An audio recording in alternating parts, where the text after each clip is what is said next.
আমার ছবিতে কোনো নায়ক নায়িকা নাই, কোনো ভিলেন নাই। গল্প বলার জন্য পার্টিকুলার কোনো ভাষার দরকার হয় না। গল্প বলার জন্য পার্টিকুলার কোনো মানে নায়ক নায়িকার দরকার, ভিলেনের দরকার হয় না। প্রত্যাশা খুব সিম্পল। আমার প্রত্যাশা হলো যে প্রতিটা ছবিরই তো আসলে একটা ক্যাটাগরি থাকে দর্শকের, যে এই ছবিটা, এই গল্পটা, এই চরিত্রগুলো আমার এই ধরনের দর্শককে টানবে। তারপরেও আমি বলি যে এই ছবিটা ম্যাস অডিয়েন্সের জন্য মানে মানে এই ছবিটা বুঝার জন্য অনেক বেশি পড়াশোনা দরকার, অনেক বেশি মনোযোগ দরকার, অনেক বেশি আর্ট কালচার বোঝা দরকার, এরকম না। ইটস এ সিম্পল লাইনার ছবি আর কি, যে একজন যদি দেখা শুরু করে আমার মনে হয় যে সে অনায়াসে 2 ঘন্টা 22 মিনিটে সে চলে যেতে পারবে। এখন যদি কেউ ভুল ধরার জন্য দেখে, সেটাতে কেমন পর্যন্ত ভুল ধরবে। আর কারো যদি, ধরেন আমার প্রতি যদি কারো অ্যালার্জি থাকে, তাহলে তো তার উচিত দেখাই না।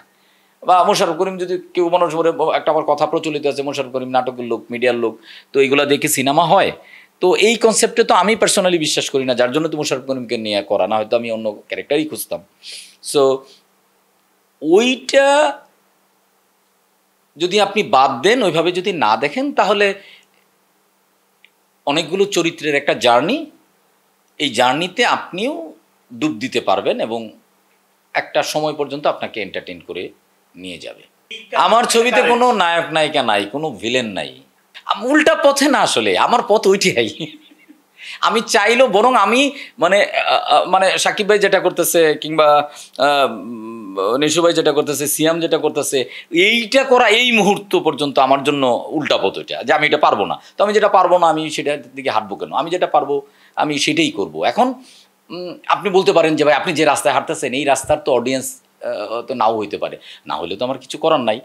তাহলে আমার পরবর্তী সিনেমায় হয়তো যেটা করতে হবে, যে আমার যে অডিয়েন্স যেটা চায় ওই জায়গায় আমার যেতে হবে, অথবা আমাকে ছবি বানানো বন্ধ করে দিতে হবে। না মানে এটা ছাড়া তার কোনো রাস্তা নাই।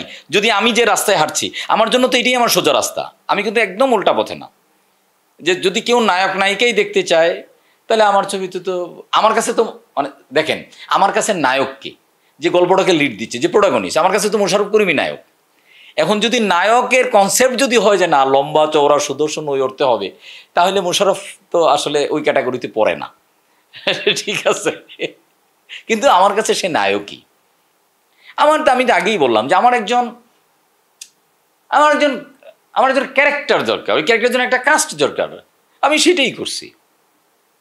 দেখেন, আপনি যদি বিদেশের বাইরের অনেক আপনি ছবি দেখেন, যে ছবির আপনি ভাষাই হয়তো বুঝেন না, যে চরিত্রগুলোই হয়তো আপনি চিনেন না, তাহলে আপনি কেন দেখেন? আমাকে বলেন, আপনি দেখেন তো এরকম? আপনি এমন অনেক গান শুনছেন যে গানের আপনি কথাই বুঝেন না, তার মানে কি ওই সুরটাই আপনাকে টেনে নিয়ে যাচ্ছে, ওই মিউজিকটাই আপনাকে টেনে নিয়ে যাচ্ছে। তো ছবিও তো আসলে এরকমই। গল্প বলার জন্য পার্টিকুলার কোনো ভাষার দরকার হয় না। গল্প বলার জন্য পার্টিকুলার কোনো মানে নায়ক নায়িকার দরকার, ভিলেনের দরকার হয় না। আর যাদের যেটা দরকার হয়, হোক, অসুবিধে কি? নায়ক নায়িকার ছবি আছে এরকম, নায়ক নায়িকার নির্ভর ছবি, এটা হ্যাঁ, এটা হইতেই পারে। পৃথিবীতে বহু প্রকার ছবি হয়, বহু ধরনের হবে। মানুষ যেরকম আলাদা, তার রুচি আলাদা, তার চাহিদা আলাদা, তার ডেলিভারি মানে যে সে যেটা থিঙ্কিং করতেছে, তার এক্সপ্রেশন আলাদা। সো অন্য আরেকজন ডিরেক্টর যেভাবে বানাবে, আমি পার্টিকুলারলি নাম মেনশন করলাম না, আমারটা এরকম হবেই না। এটাই খুব স্বাভাবিক। আপনি একরকম কালার করছেন, আমি আরেক রকম কালার করছি। সো এইটা ভাবার কিছু নাই আসলে। দিন শেষে কি, তার কিছু থিঙ্কিং আছে, তার কিছু ফিলোসফি আছে, তার কিছু ভাবনা আছে, সেটা সে প্রকাশ করতেছে। কীভাবে প্রকাশ করতেছে? আমি যেহেতু ফিল্ম মেকার, তাহলে আমি ভিজুয়ালি প্রকাশ করতেছি। একজন কবি হইলে, আচ্ছা আপনি যদি কবি দিয়েই যদি আমি উদাহরণটা দিই, তাহলে অসংখ্য রকম কবিতা আছে। কেউ প্রেমের কবিতা লিখে, কেউ বিরহের কবিতা লিখে, কেউ যুদ্ধের কবিতা লিখে, তাই না? নানান ধরনের কবিতা আছে। তো ফিল্মের ক্ষেত্রে তো সেই। এখন আমি এই ছবি যেরকমভাবে বানাইছি, আমার চক্কর 302 একরকম হবে, পরের ছবি ফক্কর হয়তো দেখা গেলো যে অনেক ফ্যান্টাসি, অনেক অনেক অনেক ফান, অনেক কমেডি, ওইটা হইতে পারে।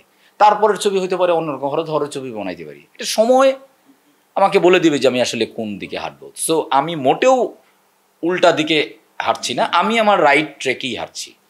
এখন আমি যদি এই সময়ের সাথে, অডিয়েন্সের সাথে আমি যদি কানেক্ট করতে না পারি, আমার স্টোরি যদি কানেক্ট করতে না পারে, আমার ভাবনা যদি কানেক্ট না করতে পারে, আমার চরিত্র যদি অডিয়েন্সের সাথে কানেক্ট না করতে পারে, তাহলে ইট উইল ফেল। মূল জিনিস এটা।